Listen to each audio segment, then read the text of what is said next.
با کمال احترام سلام عرض میکنیم به شما دوستان عزیز و بیننده های دائمی تلویزیون دوشنبه. بازم پیشنهاد شما میگردد نشر نوبتی برنامه از یادها.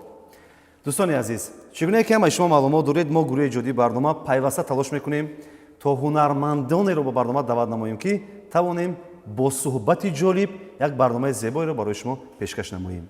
در نشر نوبتی برنامه ما دعوت گردیدند هنرپیشه محبوب دارنده جایزه دولتی به نام رودکی، هنرپیشه خلقی تاجیکستان استاد دولتی عبیدالله. ما شما رو برنامه خوش آمدید میگیم. تشکر. و امید برام می‌مانیم که این برنامه با اشتراک شما بسیار زیبا و رنگین می‌گذارد. تلویزیون دوشنبه که یک تلویزیون از لحاظ تکنولوژی و از همه جهت خیلی نو و معاصر است. بله. به همه ما و شما مبارک بود و برنامه چگونه میبرد از صحبت ما وابستگی دارد. بله، خب درست. دیگر شروع میکنیم. هر نفر هر گونه روی صحنه می‌باید. مثلا اگر ما یک نفر رو مثال بریم، با یک نفر می‌خواد پیروی کند، یک نفر می‌خواد با یک نفر پیروی کند که مثل اون در صحنه‌های بزرگ می‌خواد برآمد کند، یک نفر در عائله تولد شده است که یعنی محیط تاثیر می‌گذارد تا که همون سوال پیشنهاد پیشه کند. مثلا اگر در عائله صنعتکار به دنیا بیاد، حتما کوشش می‌کند که صنعتکار باشد. اگر در عائله هنرمند به دنیا بیاد که میخواد یعنی محیط تاثیر میکند و او در آینده هنرمند میشود. یعنی هر کس هر گونه یک راه رو پیشه میکند. اگر ما از دولت عبیدالله پرسان شویم که این راه رو چگونه پیشه کرد، یعنی کی تاثیر گذاشت که هنرمند شوید، چگونه این روند پیدا شد؟ تشکر. همون محیطی که گفتید و شاید از روز الست همین مهر هنر آفریدگار در دل ما جا کرده بود و بعد اون محیطی که اون هنر را روزد اون هنر، محیط هم مکتب هم خانه محیطی بود که کتاب دوست می داشتم. در خانواده ما کتاب نسبت کتاب بسیار حرمت خاصه داشتن. حتی در خورده اگر پا رو دراز میکردیم طرف کتاب میگفتن ای بچه اونجا کتاب است و بال است، این کار نکو بچم، جنگ میکردن.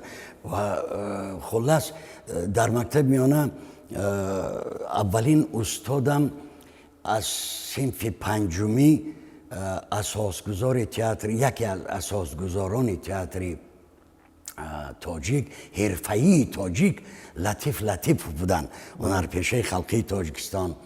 خلاص همین محیطی که یک محفل دراموی که استاد لطیف داشتن و همین درس‌های ادبیات و زبان فارسی، اینا یک انگیزه شدن برای آنکه همین هنر ما رو زند. بله. و سببش خواست آفریدگار و همون از روز الست آنچه که در دل ما آفریدگار نهاده بود به همین منوال او رو زد. همین سببش دیگر. بهترین وقتی که ما فعالیت ایجادی شما رو ورق‌گردان میکنیم، تئاتر بسیار نقش مهم دارد در فعالیت ایجادی شما و همچون در تئاتر ابوالقاسم لاهوتی کار کردین، در تئاتر جوانان، همچون اهارون. یعنی در عموم در فعالیت ایجادی شما تئاتر بسیار جایگاهی مهم رو می‌بازد. با تئاتر چگونه دل بستید؟ یعنی راه یافتن با تئاتر از کجا منشأ گرفت و اینقدر مهر زیاد است با تئاتر از کجا سرچشمه گرفت؟ در همون محفل دراموی که مکتب گفتیم اساس گذاشت و بعد در صنف دهم شدنمون سال 10 ساله بود مکتب ها. پیش از ما 11 بود، بعد دوران ما 10 ساله شد، ما 10 سال خواندیم. خلاص بین فیلولوژی، ادبیات و هنر همین کدومش انتخاب کنم من خیلی وای بود. هنر بالا گرفت. خب دانشگاه فرهنگ و صنعت داخل شدیم. اون وقت در نزد اینستیتوت آموزگاری بود، یک فاکولته، و سالی که ما داخل شدیم سال 72، بعد سال 73 اون یک دانشگاه علایده شد. خلاص بعد همیشه ختم کردیم و بعد تئاتر لاهوتی از روی تقسیمات و تئاتر لاهوتی را خط گرفتیم و همونجا شروع شد دیگر. و چیزی دیگری که دقت ما رو بیشتر جلب میکنه همین است که بسیار هنرمندا اگر ما امروز مشاهده کنیم فعالیت هم در تئاتر هم در سینما یک رنگ دارن. اما وقتی که ما با فعالیت شما نگاه میکنیم یعنی بیشتر کار شما در تئاتر است. برای چی در سینما کمتر میخواهید درخشید؟ یعنی ما اگر توجه کنیم بیشتر در تئاتر است. خیلی کم هنرمندانی هستن که همیشه در تئاتر باشن. یعنی شما تئاتر من فکر میکنم اصلا از سینما از دیگر چیزا برای شما تئاتر مقدستر است. سبب در چی است؟ که سینما یعنی نه اونقدر به سینما توجه زیاد کردید و بیشتر به تئاتر در تئاتر موندید. من راستی فیلم های جهانی رو دوست می‌دارم. هم گالیوود باشد، انگلیس باشد، ایتالیا یا که آلمان یا که فرانسه دوست می‌دارم. ولی خودم هیچ وقت آرزوی یک دوربین گرفتم در یک فیلم نقش آفری رو به خدا هیچ وقت آرزو نکردم. این کمبودی من است شاید و یا خوبی کاری من است، ولی من تئاتر اونقدر دوست می‌دارم تئاتر که سینما برای من یک نوع تا اندازه هنری 50% تکنولوژی است. مثلا سالهای پیش اگر چشم قهرمان لازم میشد کامera در چشم قهرمان در تلویزیون میگرفتن برای که وقتی اندیشه میکند انسان مهره های چشم وسیع میشوند.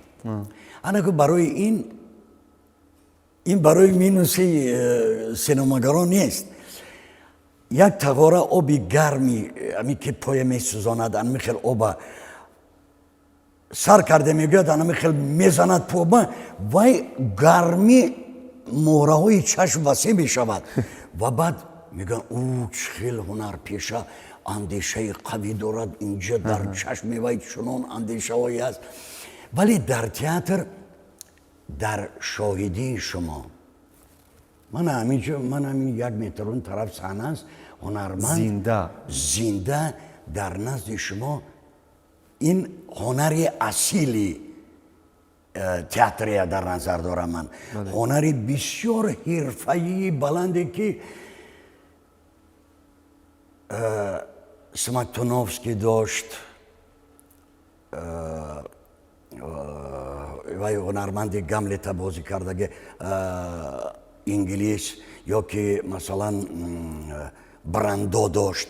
همین سطح هنری خیلی بلندی یا که مثلا از هنرمندای خودمان عطا محمد جانوف، اصلی بدرالدین برهانوف همین در نزد شما زنده برآمد میکنند و شما زور میگیرید. این هنر بسیار اصیل است و تئاتر هیچ گاه نمیمیرد. اگر هزاران سینمای قویتر پیدا شود، تلویزیون پیدا شود، ویدیو، اینترنت، تئاتر نمیمیرد. وقتی ما 2 نفر صحبت میکنیم و 1 نفر از این طرف ما رو نگاه میکند این خودش علاقه تئاتر است و تئاتر نمیرنده است. تئاتر خود زندگی تئاتر است. برای همین من تئاتر بیاد دوست می‌دارم. تئاتر یک طریقتی را میماند، یک طریقت تصوفی را میماند که در اونجا در حقیقت به فراموشی ها رفتن لازم، از خود به خود شدن لازم. در اون تئاتر جای شوخی نیست. منظورم تئاتر خیلی عالی بلندی که نمایش‌های خیلی حرفه‌ای بلند. در اون تئاتر که آدم نمایش برای تماشابین و پیش از آن برای خود هنرمند ذکر می شود. یک تماشابین به ذکر می رود، به اندیشه می رود، به سوی زیبایی ها می رود. خودش نمیداند که رفته است ولی این قوه جاذبه هنری اونا را میبرد و با اندیشه بنده همه هنرمندهای خوبی تئاتری دنیا و سینما و همه هنرمندهایی که در روی زمین در تاریخ هنری تئاتری بودند و هستند و آینده می شوند، در نزد هنری اهل تصوف خودمان و همه اهل تصوف، بخصوص اهل تصوف خراسان خودمان، مولانا و شیخ عطار و حکیم سنایی و میر سید علی همدانی و حافظ و اینا، هنر بالاترین هنر مولاناست. از خود به خود میرفت و اینقدر اشعار را از عالم فطرت اینتویتیوی چنان الهام های می آمدند و اون می گفت، شاگردان می نوشتند و وقتی که به خود می آمد باز می گفتن امین غزل گفته شما اینه من گفتم. انا این هنری عالی و این سخنایی که گفتید واقعا اثباتی محبتی بی‌اندازه شما نسبت تئاتر است که چگونه تئاتر رو وصف کرده. من فکر میکنم اونهایی که بعد از این وصفی که درباره تئاتر سخن رفت، اونهایی که میخواستن با تئاتر بیان سر این موضوع فکر میکنن، حتما اگر هنرمند تئاتر شدن خواهند از اینجا یک رو با خلاصه میان که ما باید در تئاتر کار کنیم. و چیزی دیگری که دقت مرا جلب میکند، شما نه تنها همچون هنرمند در تئاتر فعالیت میکنید، بلکه فعالیت بیشتری شما همچون کارگردان از در تئاتر، یعنی بسیار نمایش‌هایی گذاشتید. مثلا من باید آورده میتونید نمایشی میری کبیر و پیام زردوشت که این از جانب متخصصان توجیه من خوندم، معلومات پیدا کردم، بسیار بهای خوب گرفت.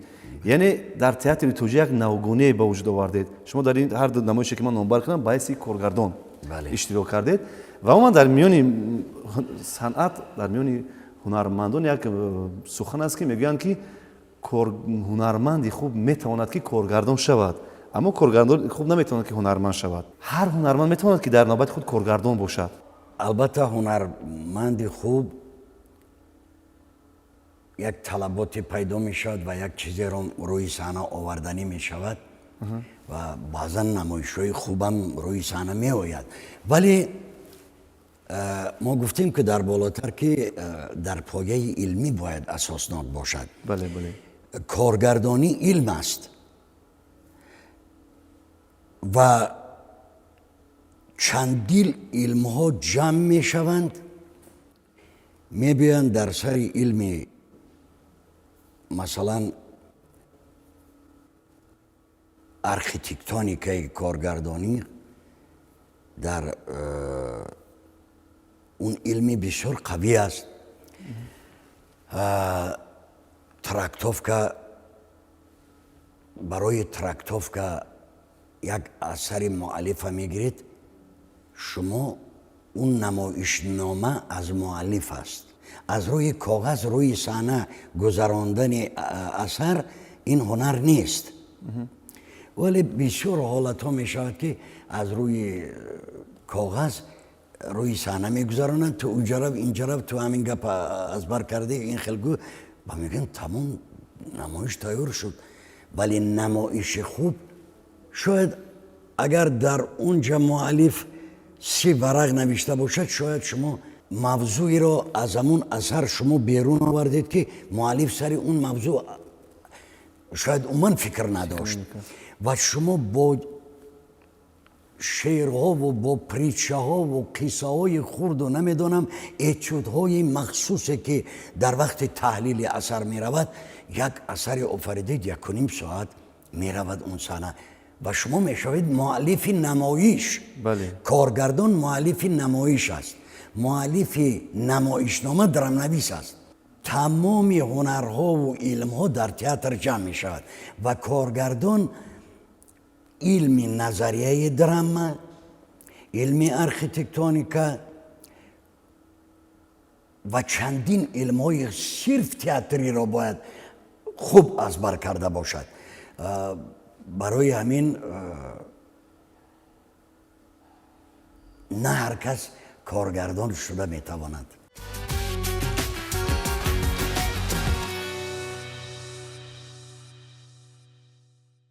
فیلم متقرنی این فیلم رو بسیار مردم خوب قبول کردند. وقتی که من چندین نفر رو از نام دولت عبیدالله رو گیم، حتما همین فیلم رو پیش نظر میارن، مخصوصا باید میارن همون لحظه که در خانه یگام چی نیست غیر از یک کرم و این مرد زیرک با همون هنرش استفاده میبره، همه رو دعوت میکنه به یک خانه، مثل اینه که اونا رو به ضیافت دعوت کرده است، یکی بخبر از اون که همه این دسترخوان پرناز و نیمه حساب خودشون است.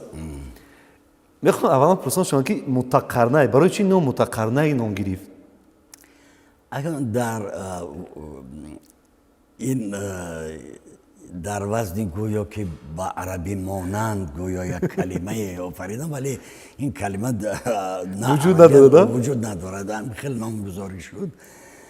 ولی تاریخ همین فیلم همین بود که ما در دوران دانشجویی در لنینگراد یک روز شنبه که علاقه سیسیا سرشدگی بود و درس ها نبودن دیگر، صبح بلند شدم از خواب،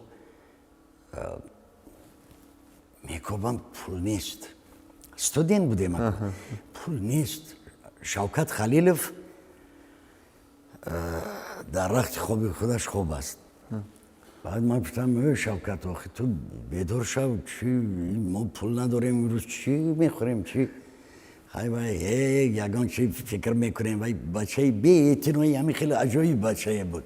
بعد بیدار شد و گفت چی پول نداریم؟ گفت من پول ندارم. گفت گفتم امروز چیکار میکنیم آخه یگان چی خوردن در کار باید فلان. حاضر یک راهش هست. گفت بعد ما در قبط یکمی آشیانه یکم زندگی میکردیم. بعد همین برآمد بیرون، همه کسی که میگذاشت دانشجوها همین شش از همه دوتینه جمع کرد. همه استودین دوتینه هم باید 10 تینه میدادن. خیلی خلاص جمع کرد و انکو تلفن اونجا یک تلفن بود، دوتین میپرفتید و بعد زنگ میزدید. بعد همین زنگ زد هم کورسوبا. Саша, давай, приезжай, плов готов. 2 килограмма риса бери, больше ничего не надо. Давай. بعد ایناشه بعد دیگرش گوشتش فرمان داد. همین خیلی خلص همین 12 کس جمع شد، هم کورسا و شناساش. ایناش 3-4 کیلو گوشت آورده است، ایناش برنج آورد، ایناش سبزی آورد، ایناش روغن، ایناش خیلی دیگر همه نقل و نعمت ها رو همین جمع شدن.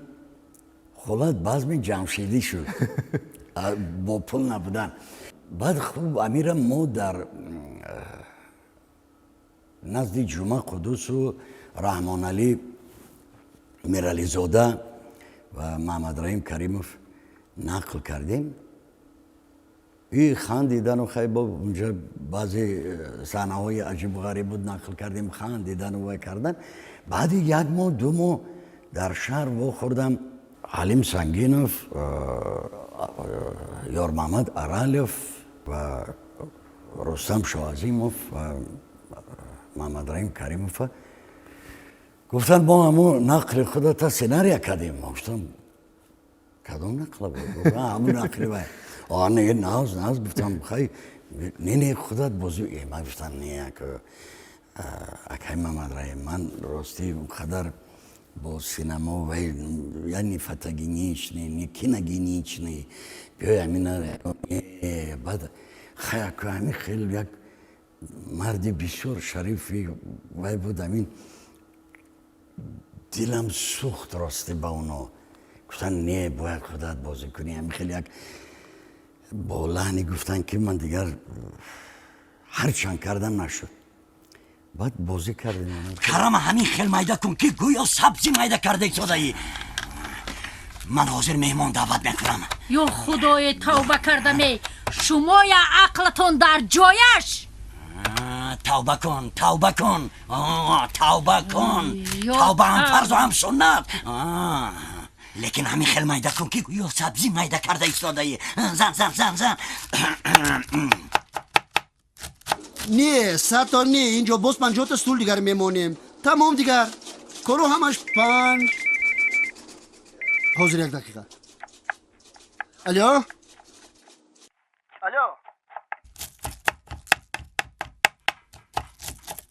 الو سلام سفر جان سلام. سلام سخی داد نغز هستید بردم هستید کارها چطور تشکر با داده خدا شکر کرده گشتیم. خدا را شکر همه چیز را داریم، فقط از دیداری دوست کم بودی میکشم. چطوره میگویند هیچ شادی نیست اندر این جهان برتر از دیداری روی دوستان. صدقتان.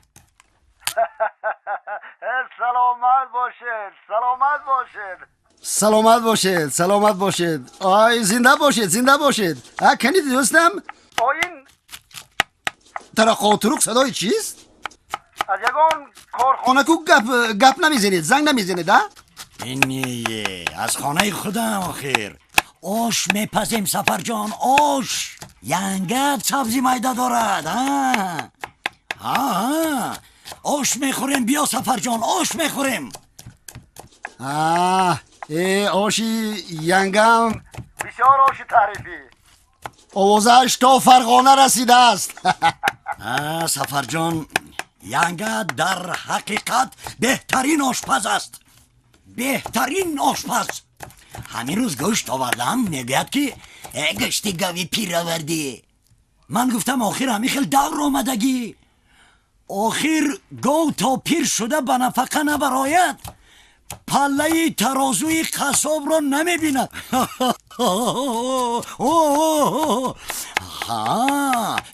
نه من جدی میگویم سفر جان جدی. بیا یک چخ کرده آخر 4 تقمی دل برآورده یک آش میخوریم میایی؟ البته تو سخنی شما رو شکستن گردن شیطان کند. یگان خدمت هست برادر آشخوری. آشخوری خیز حتما حاضر خیز بیا خیز. اگر توانی سفر جان هن سری را 3 کیلو گوشت همون قبرغه همون بقینی بقی جماع گرفته بیا. نه اکر میگم وای آش نغز بیاید سفر جان. 3 کیلو کرای گپ نمی کند یک بارا 10 کیلو میدی بیارم. شما راضی آخر در حقیقت دوستی عزیزی من همین خودتی. انا همینجا جا گرفته ای سفر جان. با خدا دوستی حقیقی. خیز حاضر خیز بیا ما انتظاریم. خوب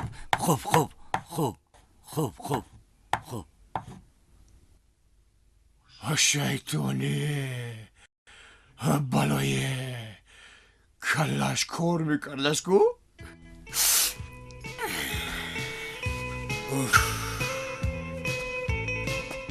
انا زنک مسئله گوشت مسئله قضیه فلسطین نیست که بود نشود. فهمیدی؟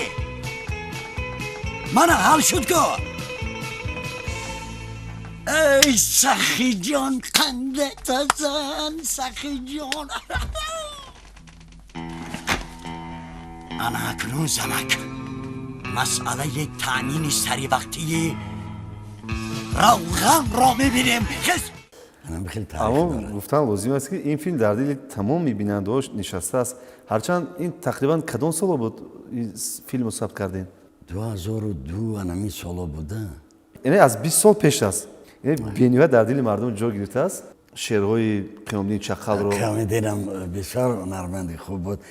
قیامالدینم نقشش عجایب برآمد. شیرعلی عبدالقیس هم نقشش عجایب برآمد. من تو جای معلومات پیدا کردم همون شعرهایی که در همون در همون فیلم است این شعرهای خود قیامالدین چقل بوده است. شعرهای خود قیامالدین است. بسیار فیلمی به دل مردم راه یافت. چقدر سال پیش این فیلم اگر ثبت شده باشد هنوز هم در تلویزیون‌های دعوتی همیشه نمایش می‌دهند و مردم هم از آن بسیار با خوشنودی قبول می‌کنند. مثلا اگر من همین فیلم رو چندین مرتبه تماشا کردم، اگر باز در تلویزیون پخش شد می‌نشینم تماشا میکنم، در دل همه جا گرفته است.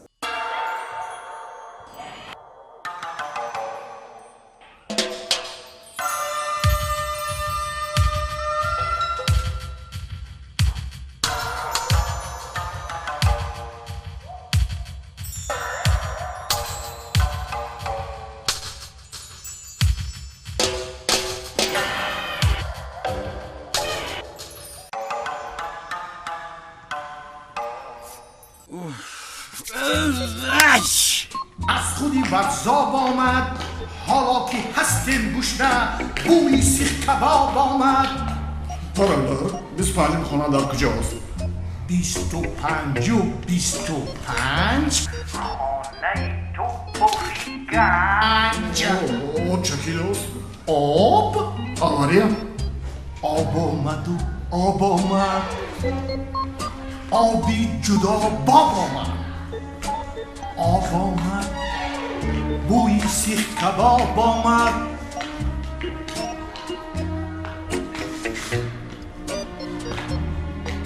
هیچ کس طاقت شنیدن سخنی بلندی مرا ندارد.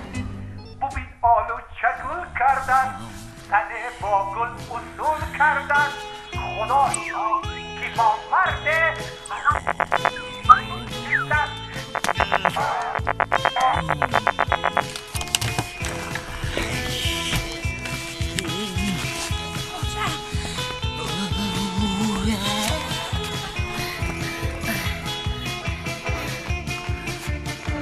تنجی خودش مردک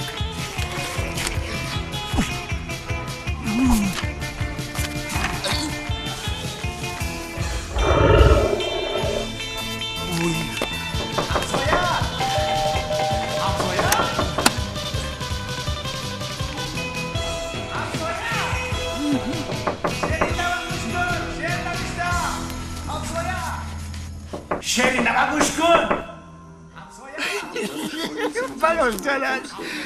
Palaşlar. Bas yer şut ko. دلم آلو چه میخواهد زنی از کجا. ای رزق ما با پای شاعر میرسد از خانه غیب.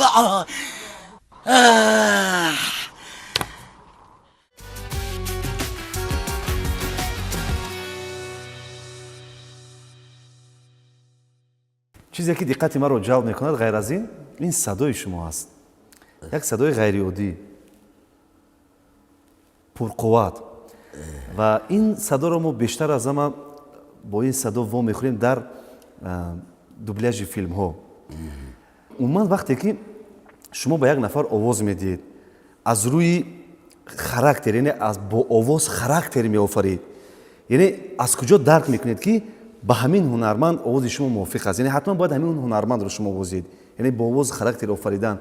ما اگر بسیار فیلم ها رو تماشا کنیم، اگر از با خارجیان با فیلم خارجیان توجه کنیم، آوازها با هم مانند هستند. مثلا اگر دوبله شده است مثلا با زبان تاجیکی، اگر هم تاجیکی رو گیریم، اگر آوازی اصل ببینید با همین آواز مانند است. یا خودی در بسیار جا من شنیدم که از روی قیافه هم انتخاب میکردن هنرمندان، یعنی شما مثلا با یک هنرمند مانند هستین و شما رو میگن که به همین آوازید. یعنی انتخاب هنرمندان ما که فیلم رو دوبلاژ میکنن چگونه صورت میگیرد؟ اگه کارگردان ها همون در دوبلاژ که بودن، اونا از روی سلادید خودشون تقسیم میکنن نقش ها رو و اگر موافق افتاد، مثلا همون فیلمی که هاشیم بازی کردم موافق افتاد به من. انتونی هاپکینز در یک فیلمی که با یک آدم میرود بعد وی خرس حمله میکند خوب بودن. حاضر ما میرویم نزد مانیتور میشینیم، همون جایهایی که نقشای ما است جدا کردن، جدا همون جای میگن، همون میگویم میرویم. خیلی سبک شده است. و یک چیز دیگر من خودم مشاهده کردم پیش از اینکه با شما صحبت میکردم درباره این موضوع، خواستم باز درباره دوبلاژ زیادتر معلومات پیدا کنم و من مشاهده کردم مثلا اگر هنرمندانی مثال میرید هالیوود رو، مثلا اگر هر فیلمی که مثلا برید پیت یا لیوناردو دیکاپریو یا جیسون استیتهم مثل هنرمندان مشهور هالیوود به یاد میاریم، اگر هر فیلمی که اونها پیشنهاد میکنن و با زبان روسی اگر دوبله شود، ҳатман дар нақши масалан чӣ филме ки бред пит пешниҳод мекунад як нафар дублёр овоз медиҳад. ман чанд филме ки Джейсон Стетхэм пешниҳод кардааст мебинам як ҳунарманд овоз медиҳад. ман миёни онҳо ягон шартномае вуҷуд дорад. масалан дар дигар ҷо ман ба ин чиз вонахӯрдам. дар мо нест, дар дигар ҷо нест. фақат дар Голливуду Россия чизро мебинам, ки филмое ки Голливуд пешниҳод мекунад ва бо забони русӣ он дубляж мешавад, як нафар аст. аку дар Россия ҳунармандои театр ва ҳунармандое ки дар назди ВГИК ҳозирам театр ВГИК театри худашо дорад киноактёра. ҳамон ҳунармандо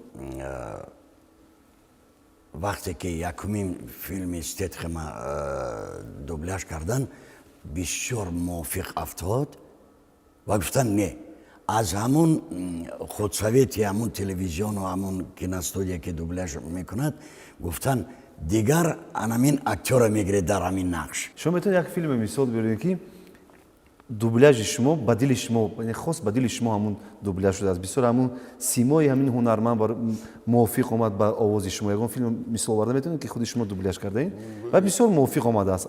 як чанд филмое ҳастанд ки масалан як филми туркӣ буд, номаш дар интернет ҳаст ба забони тоҷикӣ, нақши ҳошимо овоз машҳур аст.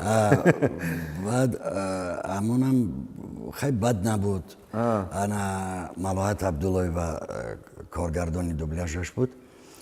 баъд як филми дигар дар Сафина ё дар синамо ё Сафина буд ба фикрам, Энтони Хопкинс. унам бад набаромад. ман маълумот пайдо кардам ки масалан ҳунармандое ки дар филм овоз медиҳанд дар як филм овози худро чанд нав пешниҳод мекунанд. ҳатто ягон бинанда тасаввур намекунад. дар таҷрибаи шумо буд ин чиз? тамоман бинанда пай намебарад ки ин як ҳунарманд аст. агар баъзан тамошобини закӣ бошад пай мебарад албатта, вале бисёр ҳолатҳо чун агар дар нақши асосӣ бошад пай мебаранд мардум, вале дар нақшҳои дуюму сеюм дараҷа бошаду баъд баъзе ролҳои хурдором агар дубляж кунад, дар он сурат метавонанд пай набаранд.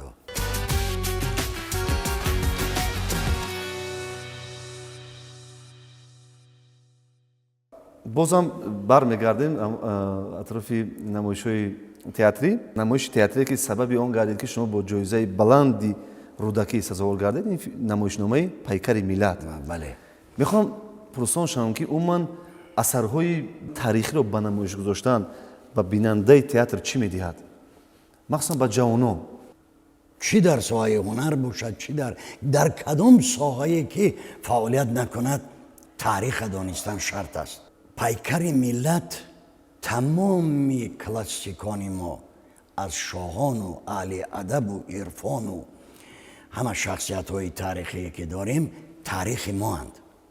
китоби забони миллат, ҳастии миллат ки аз 3 қисм иборат аст, ҷаноби олӣ навиштаанд. ин китоби рӯйимизгии ҳар як тоҷик аз фарроши оддӣ сар карда то олими бузург бояд китоби рӯйимизӣ бошад. бисёр бо забони фасеҳи ҳамин хел равони рехтаи гуфтааст ки як кори илмии олиҷаноби карданд, ҷаноби олӣ. ва дар ҳамин китоб вақте ки Ибодулло Машрабов аз ҳамин китоб илҳом гирифтанд ва ман гуфтам ки бояд илҳомбахши худат ва ҳамаи ҳунармандоу мо бояд бошад ва як чизе офариданд. баъд хондем, бо гуфтем ана инҷоро зам карданд дар кор, бо рафтанду бо навиштанд. хуллас як чизҳои аҷибу ғарибро аз тӯли таърих варақгардон кардани таърихи мо шуд. аз давраи ҳазораи чорум ки Зардушта аз ҳазораи чорум мегӯянд, асри 2 ва ё 4 пеш аз милод мегӯянд, Зардуш мегузарад, даврони Куруш мебияд, даврони Сосониҳо мебияд, хулас як даврони ислом мебияд ва имоми аъзам мебияд ва даврони соҳиб истиқлолии мо меояд. از عمق تاریخ، از دوره اولین خط اوستایی تا به امروز همین تاریخ ما همه پیکره های ملی خودمان یک ورقگردان کردیم. شاید تماشابینی باشد که وقتی کتابخوانی ندارد یا تماشابینی هست که این تاریخ را با دیگر من یا دربارش فکر نکرده است یا فکرم کرده باشد به طرز باید و شاید فکر نکرده باشد. همین اثر روی صحنه آوردیم و به روز زبان بخشیدیم. ما میتونیم با باوری کامل گوییم که هر نفری که این نمایشنامه پیکر ملت رو تماشا کند مثل که چند کتاب خوند. حتما همین خیر. چون که از عمق طریق اون هم اون در یک نمایشنامه جو کردن این مهارت والا رو طلب میکنه. در 1 ساعت و 15 دقیقه.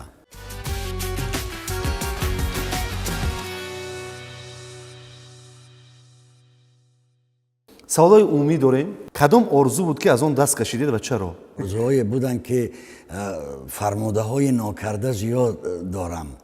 برای همین از اونا افسوسم میخورم. خب سوال دوم، کدام حقیقتی درباره شما است که مردم نمیدونن ولی شما میخواهید که فهمند؟ من راستی نمیخوام که درباره من بسیار دانند یا کیبای کنن، ولی همین میخواهم که اگه چیزای خوبتری تا وقتی که عمر وفاگی میکند،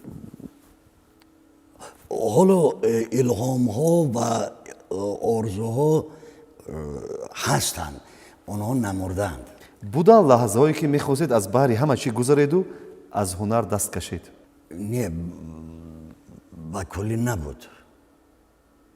حتی من 10 ساله که بعد ختم دانشگاه تئاتر لنینگراد بیکار بودم، امیدرمو نکنده بودم. نه. اگر امروز با جوانی خودتون روبرو شوید با او چی مصلحت میدید؟ من از جوانی هم در بسم الله سخن درباره جوانی گفتید و من هم راضی هم راضی نیستم. کم کتاب خواندیم، کم مطالعه کردیم، تاریخ ها رو از بر نکردیم. بسیار چیزهای که خیلی اون کتابای تاریخی هستن و اونها بعضا با میکروسکوپ با لوپ میخونه دادن. اون کتاب ها رو چون که سن و سال رفتن گیرد، حوصله ها پیر میشد، بیشتر خواندن در کار بود. من راضی نیستم از جوانی هم که کم خواندن. یعنی مصلحت میدید که زیادتر خوانند، بیشتر خوانند. توصیه به جوانانی انمی حاضره هنرمند، به خصوص اونایی که تئاتر میوین، توصیه من همین است که بغیر از هنری که شعبه اکتوری رو ختم میکنند، به شعبه های فیلولوژی غایبانه، تاریخ غایبانه، فلسفه غایبانه، پسیکولوژی غایبانه خوانند. در وقتی که اونا فلسفه و فیلولوژ و زبانشناس و تاریخ شناس میشوند، تحلیل اثرهای ما خیلی قوی تر میشوند. بله. برای همین از جوانی هایم 50-60% راضی نیستم. وقتی تنها میمونید بیشتر درباره چی فکر میکنید؟ آیا من کاری برای کاری کرده باشم که سزاوار تربیه یک شخصه که شده باشد؟ اگر من خودم خوشبخت حساب میکنم، ولی در وقتهای خالگی بیشتر در همون موضوع فکر میکنم. آیا شما خود رو همون انسان میشمارید که در کودکی آرزوی شدنش رو میکردید؟ تا به حد همین آرزوی هنر داشتم، خدا رو شکر به همه آرزوهام رسیدم تا به حد، ولی آرزوها در پیشند، آرزوهایی که در دل هستن و در روی کاغذ بعضیش ثبت شدن که این نقشه ها هست. برای شما خوشبختی حقیقی در چیست؟ خوشبختی همین است که علمت به عمل شیار گردد، قدری تو یکی هزار گردد. بله، همین خوشبختی است. و کاری ترانسندنتالی اگر کند آدم یا اندیشه ترانسندنتالی داشته باشد، یعنی که همه حد و حدودها را به اینوبت گرفته و اینتویت بیدار شود اگر این برای انسان خوشبختی است. البته بهترین. شما بیشتر از چی پشیمان میشوید؟ از کاری که کردید و یا از کاری که نکردید؟ کارهای کرده هستند که از اونا پشیمانم، ولی کارهای نکرده هم فرموده های که نکردیم و از اونها هم ملول خاطر هستم، ولی من امید به آفریدگار دارم. بهترین. کدام لحظه زندگی شما رو مجبور کرد که قوی شوید؟ همین 10 سالی که بعد ختم دانشگاه لنینگراد آمدم و بیکار ماندم، حتی مرا باعث یک یاردمچی کارگردان که بعد ختم مکتب میگیرند به همون گرفتن، در وزارت ها قبولم نکردند، با 2 دیپلم، یک تا کبود و یک تا سرخ میرفتن در قبولگاه وزیر میشدم و وزیرها گفتن که همون بچه گوید نبیاد دیگر، به ملیسا هم گوید که به رانتیان. با یک وزیر گفتم که من میخوام، خلاص به اعتنایی هایی که بود همونها مرا قوی کردن. من از اون وزیرها و از اون کارگردان ها، از همه اونایی که یک خلل وارد کردن، از اونها منت دارم که همین کارا کردن. چون که این مرا قوی تر کرد. بله بهترین.